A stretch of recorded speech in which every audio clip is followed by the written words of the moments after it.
Indeed. Okay, let me introduce you appropriately here, even though a lot of people probably already know you. This is Michael Borba. He's the CEO and president of Borba Property Group, a Long Beach area property management company with 3,100 units under management. Michael brings strong property operations experience to the workshop, and he's also an avid real estate investor. He's an Institute of Real Estate Management certified property manager, IREM, and has run and developed the company while earning his MBA from USC, go Trojans. And after completing undergraduate work at Cal-State Fullerton, where he was president of the University Real Estate Association, Michael also manages all of my buildings, most of our clients' buildings, and we would not be able to do what we do without him. So we've asked him to come on today. He's going to share a whole bunch of stuff about property management during the pandemic and some useful tips for you guys. And in order to save on time, I'm just going to toss it over to him right now. Great. Well, first, let me make sure I can get you guys to see my my PowerPoint here. How does that look? There it is. Yep, we have it. All right. Very good. Well, first of all, thank you so much, Anthony, for inviting me. So far it's been great. We've learned from strategy to lending to ADUs to the tax side of it, and of course there's the operations side to consider as well. Certainly this has been probably the most challenging period in my career as a property manager. We're also investors, and before this, I would say probably the most challenging period was in the early 90s. I'll never forget my dad saying, "Stay alive till 95," and then it took till 95, then 96, then 97, and you know the real estate market has just been incredible since then. Of course, with some little blips. But before I go into the details about COVID, I'm going to tell you a little bit about us and our company. So we were founded in 1986. This year, we're going to celebrate our 35th anniversary. My folks started this business as a brokerage. We turned into a property management company, probably in the 90s when there wasn't a lot of sales, and we just kept on going.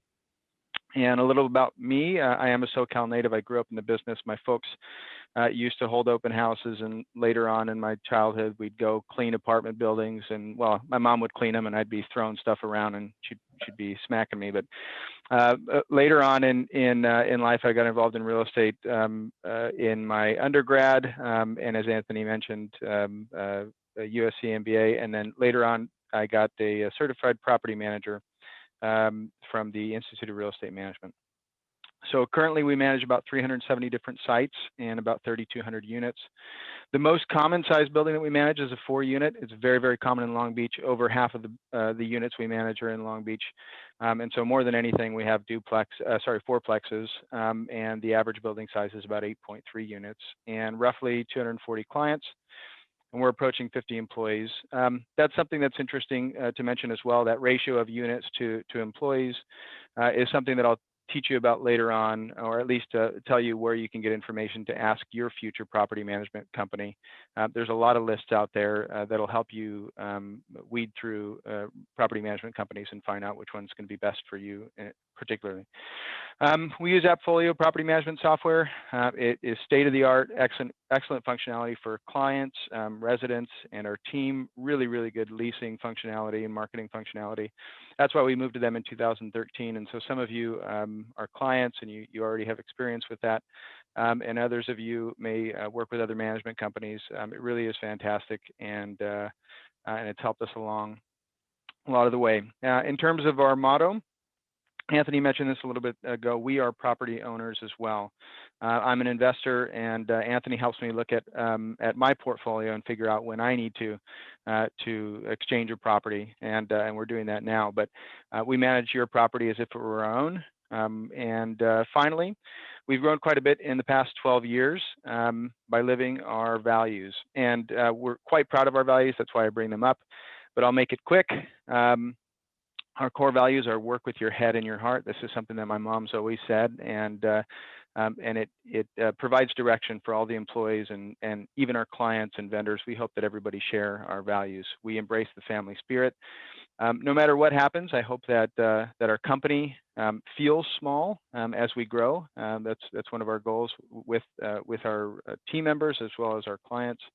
treat everybody with respect and dignity, be remarkable, do the right thing, and great people make a great company. And we end our mission by saying we deliver excellence. So a little background on us. I tried to make that quick because we are going to move on into the meat of what I wanted to deliver to you, and that is the challenges that we've faced since the pandemic began. Now, I remember sitting in this chair at this desk a year ago, almost exactly, planning what collections might be in April, May, and June, and it's just incredible to me what the result actually was. I was thinking we were going to have 60, 70, 80, hopefully 90% collections in April, May, and June. And luckily they were much better than that. Of course, nobody's ever gone through this before. Hindsight is 20/20. I just had no clue what to expect. But thankfully, as you can see by the chart that I presented here, in April we had 96.3% collections.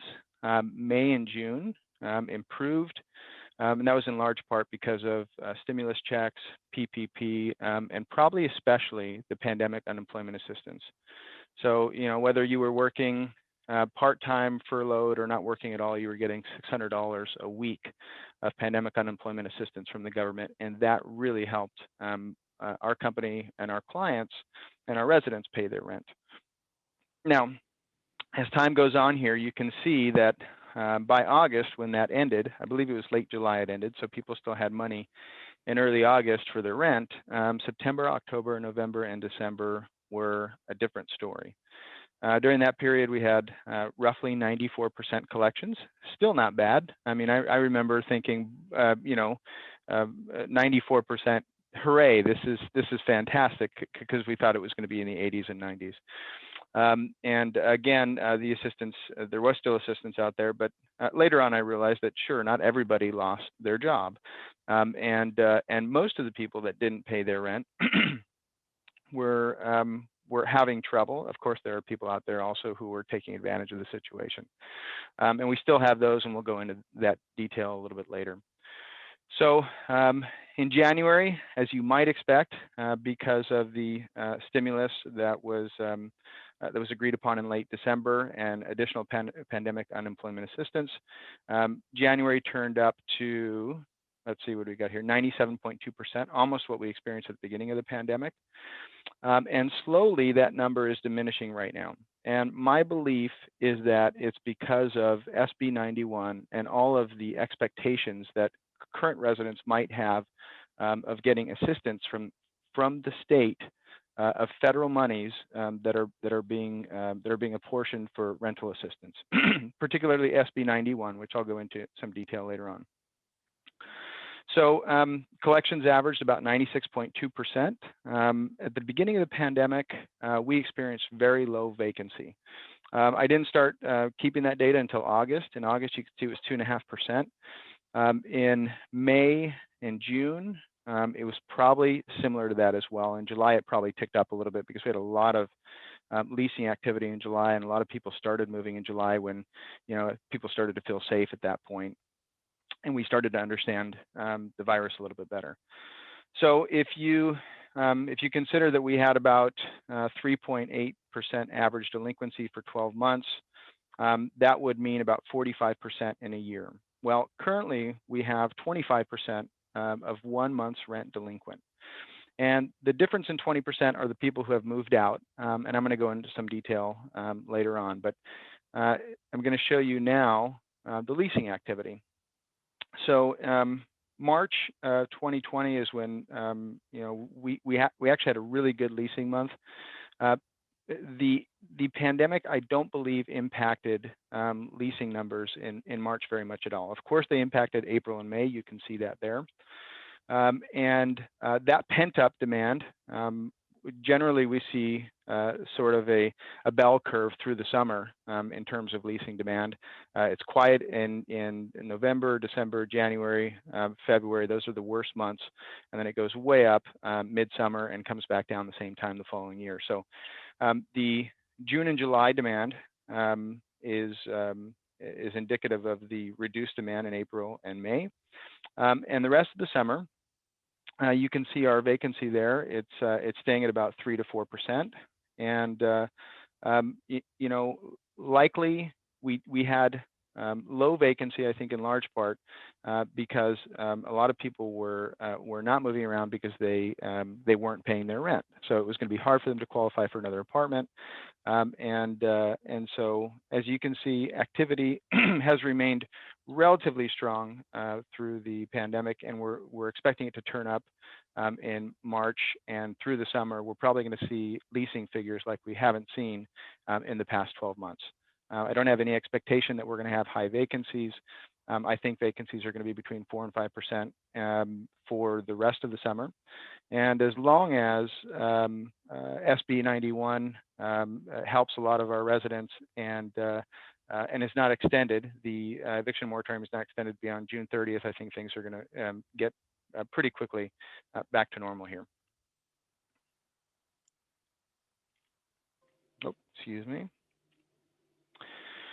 All right, so what changed during COVID?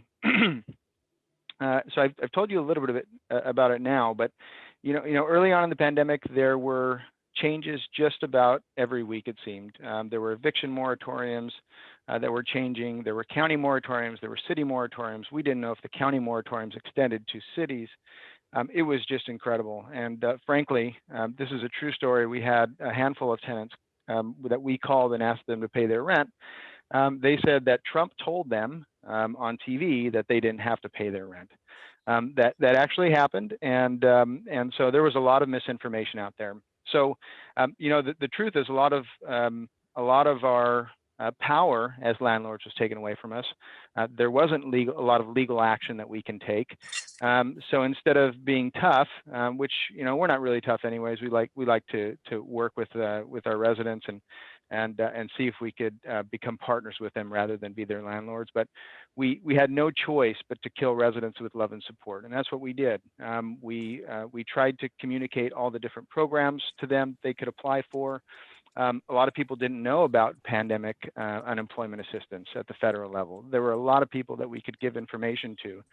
And so what we had to do basically is at that point, try to communicate with them, try to get them on the phone. Sometimes that was difficult, but really try to create a relationship and an atmosphere where they felt supported rather than, you know, like a collection agency or a credit card company calling you and saying, "Where's my rent?"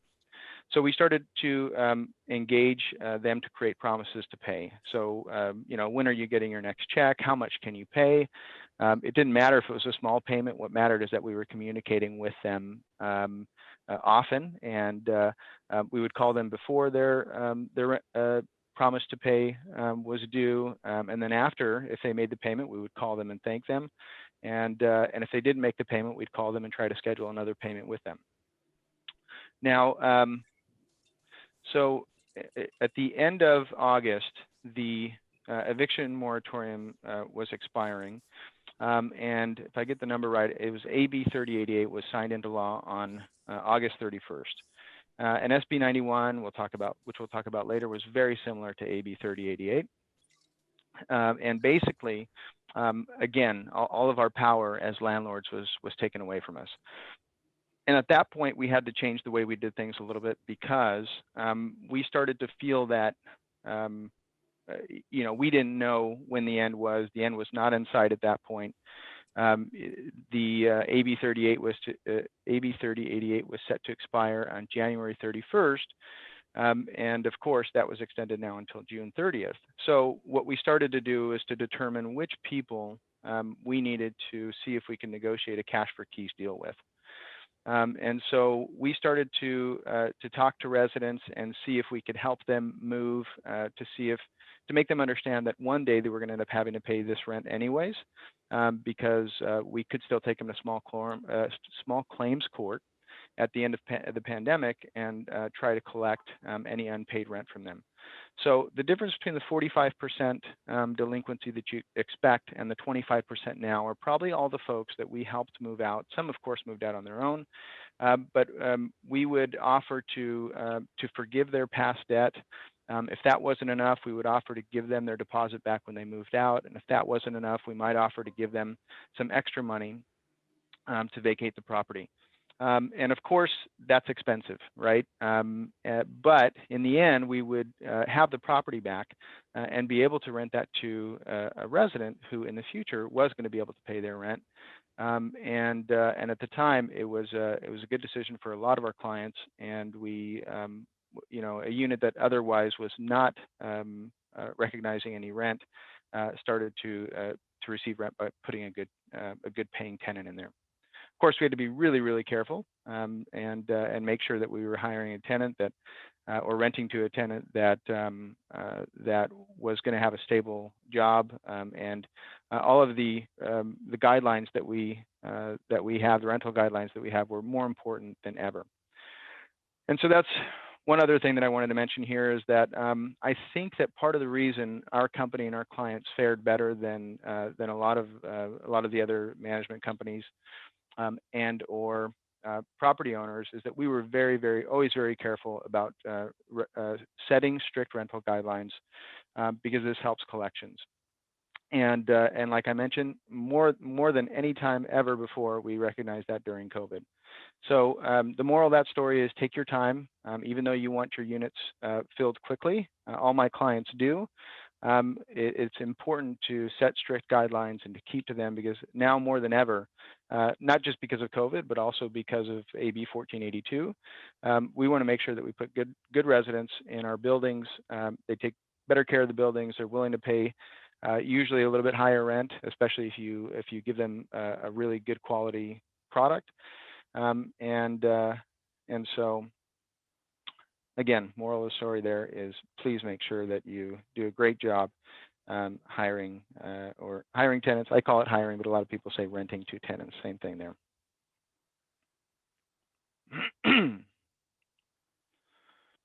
All right, so I've referred to it a few times already. The SB 91 was what replaced AB 3088. Basically, there was an eviction moratorium extension. Sorry about all the text here. There's no other way to get all this great legal information to you, but it was extended to June 30th, and residents have until June 30th to pay 25% of their rent. If they pay 25% of their rent for the period starting September 1st through June 30th, they cannot be evicted on July 1st. And so after on July 1st, actually I believe it's on August 1st, you could take them to small claims court. There's a really good chance you're going to get win that case. You'll get a judgment against them, but there's also a really good chance you'll never collect those funds.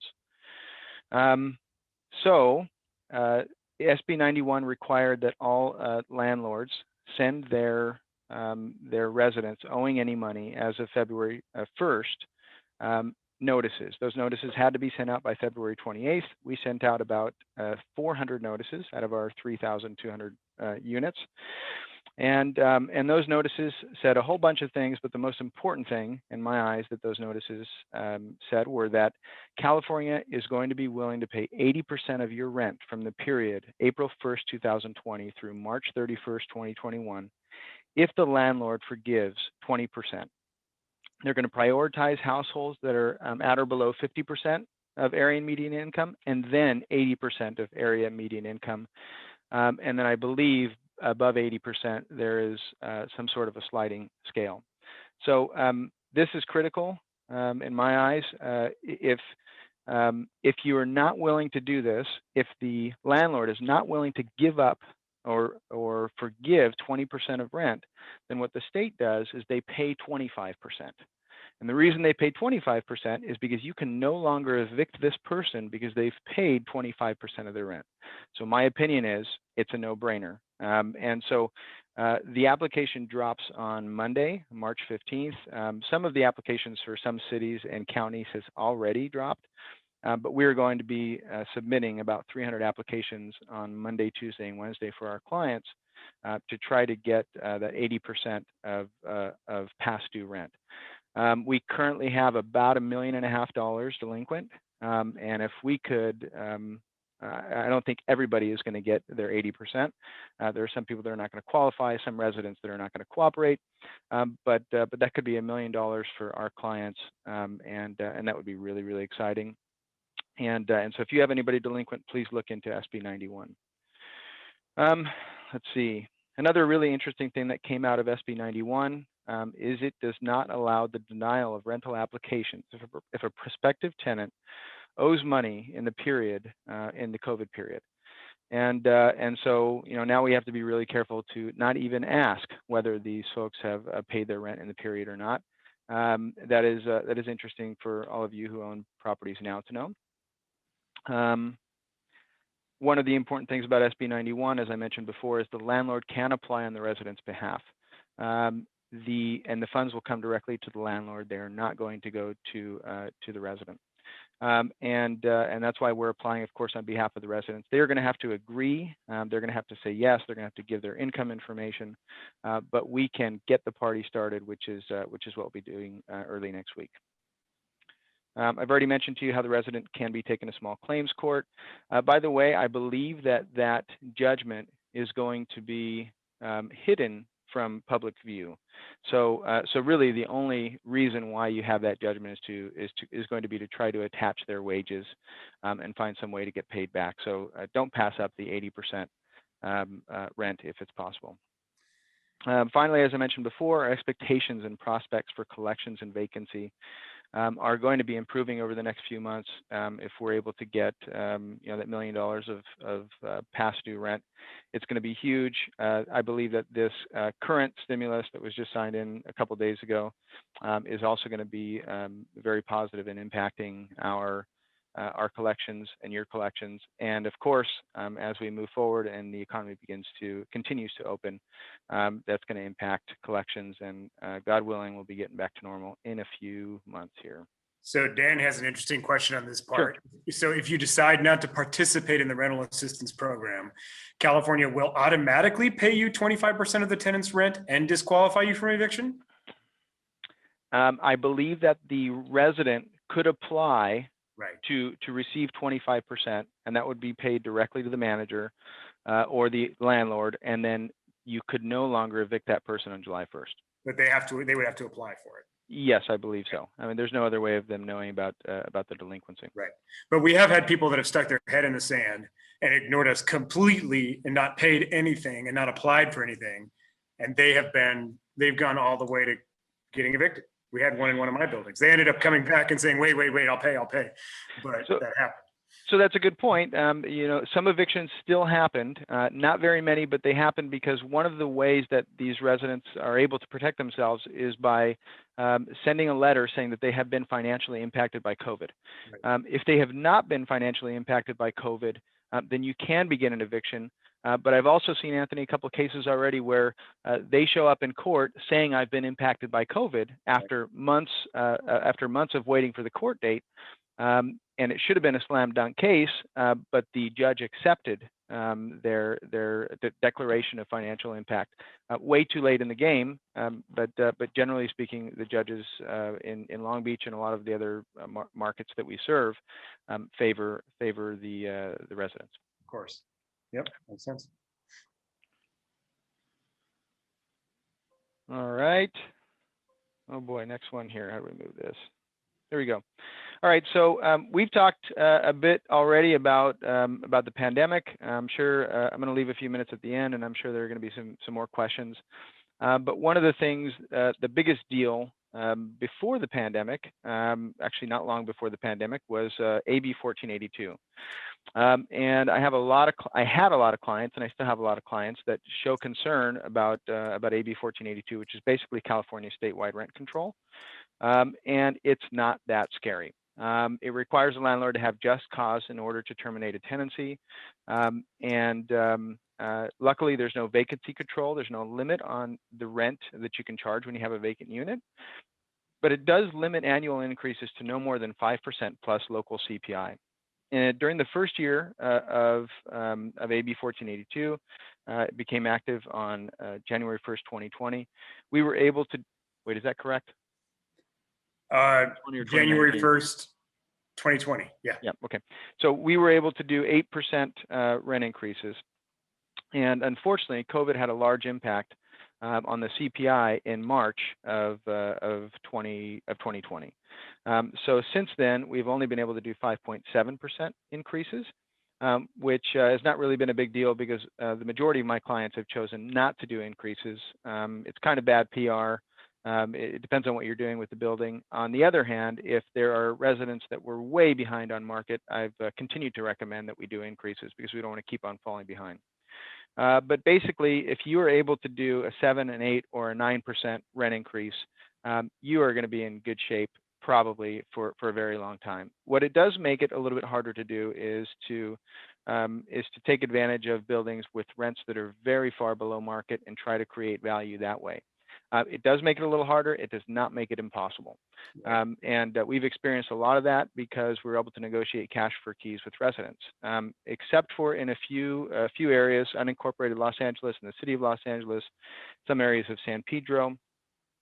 There is no law that disallows us from negotiating cash for keys with residents. So we're able to say to the resident, hey, if you'd like to move, we can help you along. We can help you move. Maybe you're moving out of the area already. But anyways, here's $3,000 or $4,000 or $5,000 to help you move. Most of my cash for keys agreements have been in the $2,000 to $3,000 range. It's very rare that it gets up into the 5 and above space. But of course, the greater the differential between the current rent and the market rent, the more that the resident is going to demand and can demand for that. So another good tip, these provisions only apply after 12 months. So AB 1482 does not apply to a residency until somebody's been there for a year. Right. As soon as we heard that, we started signing 11-month contracts with residents. And what that does is it gives us an extra month to think about whether this person is a good fit with the building. Have they created problems? Have they been a nuisance, basically? And if they are, that's the easiest time to give them a 30-day notice to terminate the lease, at which point hopefully they move and you can rent to a resident that is a good fit for the building. Go ahead, Anthony. I was going to say, do you want to explain the substantial improvement a little bit? Sure. So there is one way that you can ask a tenant to leave, and that is by making substantial improvements, a substantial remodel to the unit. We are still not 100% clear on what is going to qualify as a substantial remodel, and that is in part because there were only 3 months before COVID happened that we were able to ask people to leave to do a substantial remodel. But generally speaking, it is a major remodel, something that would not allow the resident to live there safely. And in a lot of places like Long Beach, for example, they require that you pull the permits before you give the notice to the resident.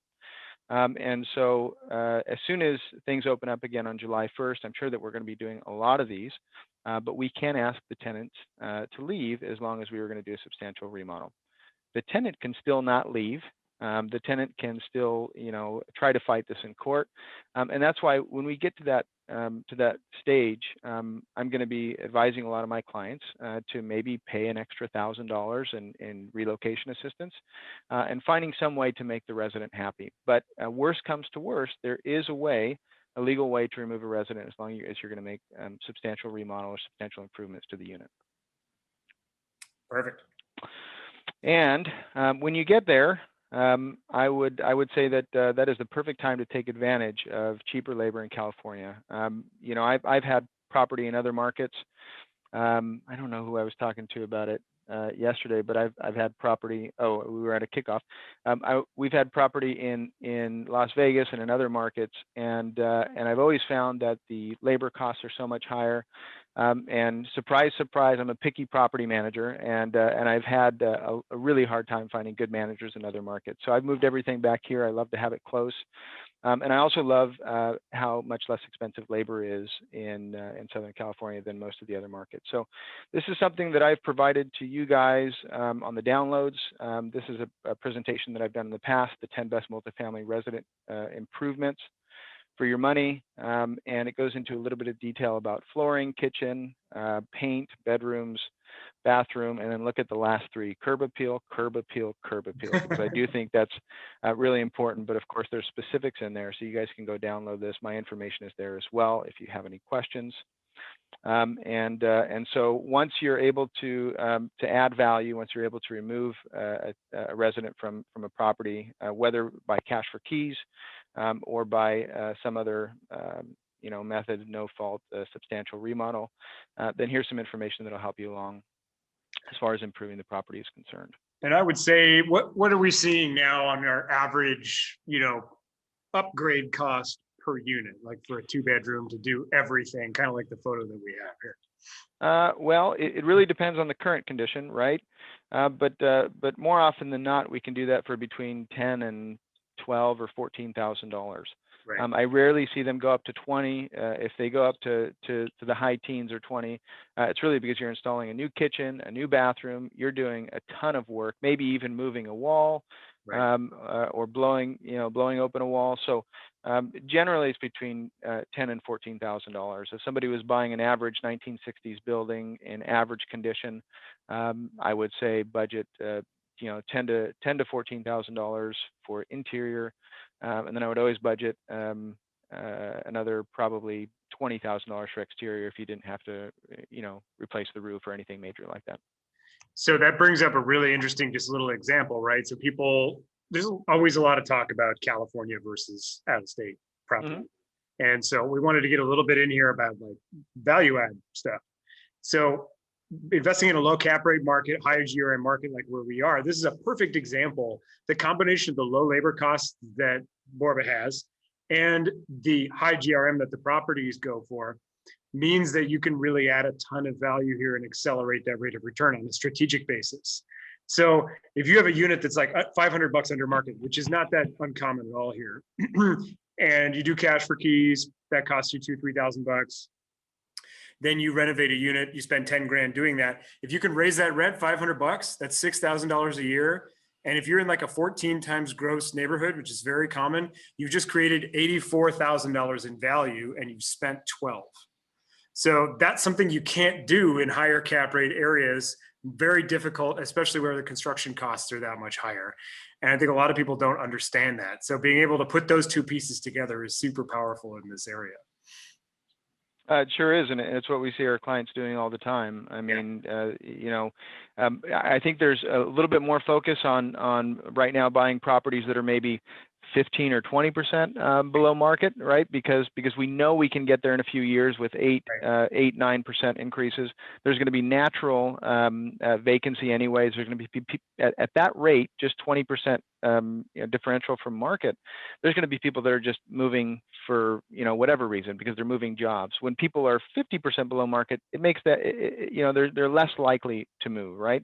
But my clients are doing this all the time now and adding value like this, and it's great for us too because we make our money based on gross collected rents, and so everybody wins here when we're able to create a lot of value this way.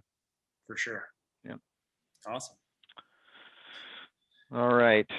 Let's see here. So I've also given you this downloadable, which is some information on what we do for our clients and our property management services. And so how to choose a manager. Of course, some of you are in different markets. Some of you are local, and there are a whole lot of people on this call, so I wish I could manage for every single one of you, but I'm probably not going to be able to. So I'm going to give you some really important tips on how to choose a property management company. Probably one of the biggest factors, I think, in finding a good management company is their proximity to your property. And I think people make this mistake all the time and hire managers that are 30 or 40 minutes away in in Los Angeles. That could just be 10 miles. And it makes it really, really difficult to manage a property effectively when you're at that distance. So try to look for managers that are nearby. Of course, when you find 5 or 6 different management companies, you're gonna call them up and ask them a whole bunch of different questions. All over the internet, if you Google it, you can find lists of questions to ask your property manager. Look on Yelp, see what other owners are saying. unfortunately, you're never going to find a management company with a 5 stars on Yelp. 3 stars is 5 stars, 3.5 stars is 5 stars, and the reason is because residents aren't usually very happy with their deposit refund, and of course, I have a client to answer to as well, and we can't make all of our units look really fantastic, although we try, and we hope that that our clients share that wish. To make those units look really fantastic, but that's not always possible for all the units right away. So anyhow, look at Yelp reviews, look from the perspective of the owner, and because I do think that's important, and then ask a lot of questions, and proximity is really important. I've also made a list here of some other resources for you. California Apartment Association is a great resource for SB 91 information and AB 3088 information. Local resources, Apartment Association, local branch is something that we've been members of for 35 years, and then of course Apartment Association California Southern Cities.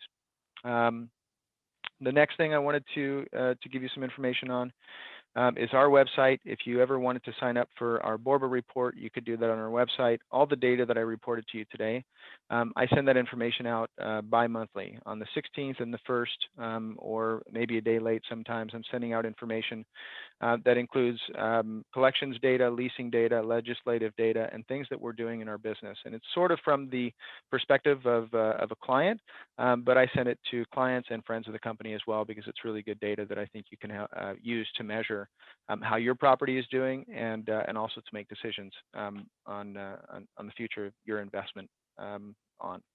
So that is what the Borba report looks like. On the right-hand side here, you'll see that's for the email sign up for the Borba report. And finally, I think we've got about 8 minutes here for some questions, if there are any. And We have some. Yep, go for it. So yeah, first of all, we have a link to Borba's website as well on our workshop page there, along with his downloads. So awesome job, Michael. Thank you for sharing all of your data and the rent improvements information. That's what we're doing to all of our buildings. Super useful, boots on the ground stuff. So we have some good questions from Chris, who looks like he's investing in LA. So LA is a different beast. If buying units now, what protocol are you taking if you're buying units with non-paying tenants, since you can't evict until June? Can this be costly, or have the seller evict the tenants before closing escrow? This would be LA City, I assume, right, Chris? Boy, so I can't really speak to LA City, except for that I don't believe that I would say much different for LA City than I would for the city of Long Beach. The only difference is that I would be definitely trying to negotiate cash for keys on a building that I took over that had non-paying tenants in it. But in city of LA, that becomes much more difficult, because you have statutory requirements and limitations on how much you can offer. I think it has to be between $10,000 and $20,000, which is a lot more than we'll usually offer. But I would say in October, I would say something different than I would say now. In October, we didn't know what was going to happen in terms of the extension of the moratorium. We didn't really have an end in sight. I think now we do. So my opinion is that if you're buying something in LA or even in Long Beach, and you have non-paying residents, you've got April, May, and June's rent left. I would ask the seller perhaps to leave that money in escrow. I've seen where maybe $20,000 is left in escrow for each unit that is non-paying. And then that money stays in escrow, so that if they don't pay, the money would come to the buyer. If they do pay, after a certain amount of time, the money would go back to the seller. Yes. And I've seen a lot of that. And those $20,000 could also be used for a cash for keys agreement. They could be used for the eviction. But it also depends, Chris, on what type of a deal you're getting. I mean, if you're getting a smoking deal and you just can't pass it up, and they're not willing to give you anything, then you do a worst case scenario. And you say the worst case scenario is it's going to take me this many months and it's going to cost me this much. And if it still looks good, then you do it. So I think it's a situational question. So this brings up some really interesting comments that I'll just share some information with real fast. So you've got to know your jurisdiction really well. because it really does, it's different everywhere. So I see, Chris, your follow-up question on substantial renovations and giving them 60-day notice. You can't do that in the city of Los Angeles for properties built prior to 1978. So what we were discussing here, Michael went over AB 1482, which is the statewide rent control law. That only applies in jurisdictions where there's not a more stringent rent control already in place. So city of Los Angeles has a more stringent rent control already in place. That 60-day notice for substantial improvements is not allowed in the city of Los Angeles on properties built prior to 1978, which is what triggers the city of LA RSO, Rent Stabilization Ordinance. And as Michael mentioned, they have those statutory amounts for cash for keys. And then if you do have a no fault just cause reason for evicting somebody, there's a formula that you use to figure out what you have to pay for somebody. You can still contract with people to leave for whatever cash for keys amount they'll agree to, but you need to budget for something like 10 to 20,000 or more. The main difference with LA is the tenants do not have to agree to leave unless you have one of those specific just cause reasons, which if you're just an investor and you're looking to clear a building out, you're not going to get it unless you do an Ellis Act eviction, which is much more complicated. So you'll see buildings selling where people are budgeting $60,000 a unit in some parts of town if the rent is super low to, buy tenants out. And that can still pencil in Los Angeles, depending on how deep of a discount you get on the property. So on that topic, there's lots of different jurisdictions everywhere. Michael and I actually did a super detailed hour-long rundown on all things kind of rent control and legislation related stuff. It's in the videos section of the Buckingham website here. It's one of the videos that you can watch from the LA South RIA, I believe is what it was. So poke around in there if you want we did a ton of research on this and we can help you with that. Other jurisdiction questions I see in here. Torrance is a good question. So is Torrance LA City or have their own rules? The answer is it depends. Yep. So LA City is really complicated.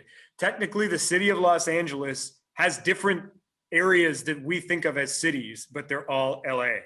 So there's a website called ZMAS. I'm going to type it into the chat. You should be able to find it on Google. And there's a designation if you look up any parcel on ZMAS that will tell you whether it's rent controlled or not. Torrance, the answer is sometimes.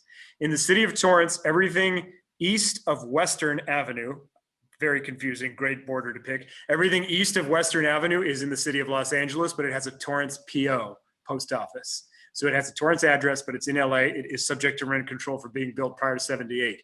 Everything west of Western is Torrance, and it doesn't have those rules. So if you're interested in Torrance, walk down to our Torrance office and then cross the street a couple times and go back and forth on Western in different spots. You will see what rent control does to communities. It's really obvious. I'll get off the soapbox on that right now. But check that out if you get a chance. And let's see, what other questions do we have? Where do you apply for the 80% tenants back rent with the SB 91? Michael, do you have the links to that? I could put them up in a second. It's housingsomething.com. I don't know right now, but it's going to take me a minute to find it. So I'll post it up on the chat for the application.